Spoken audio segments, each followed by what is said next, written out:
Pakiramdam ko ay para akong ibong pinalaya mula sa hawla.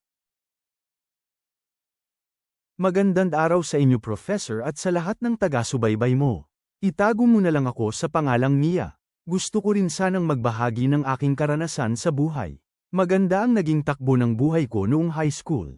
Palaging mataas ang grades ko, active ako sa mga school activities, at palaging sinasabihan na may bright future ako.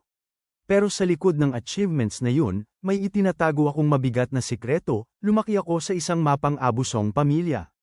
Araw-araw akong nakakatanggap ng masasakit na salita, at minsan, hindi lang salita. Bawal akong lumabas, bawal akong makipagkaibigan, at bawat galaw ko ay kontrolado. Ang tanging takbuhan ko lang ay ang pag-aaral. Doon ako nakakatakas kahit papano. Kaya nang makapasok ako sa kolehiyo at lumayo sa bahay, pakiramdam ko ay para akong ibong pinalaya mula sa hawla.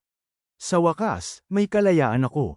Walang magdidikta kung anong oras ako uuwi, sinong kakausapin ko, o anong dapat kong isuot.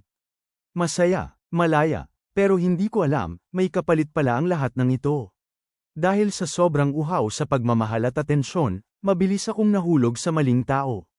Akala ko pagmamahal yun. Akala ko, totoo siya. Pero pagkatapos ng lahat, iniwan niya ako, buntis. Ngayon, hindi ko alam kung paano magsisimula ulit. Nahihirapan ako mag-focus sa studies, nahihiya ako sa mga kaklase ko, at natatakot ako sa pwedeng mangyari sa future ng anak ko. Pero habang nag-iisa ako sa kwarto, nakita ko yung isang video na pinost nyo, tungkol sa mga kabataang na bumangon mula sa mga pagkakamali at piniling lumaban.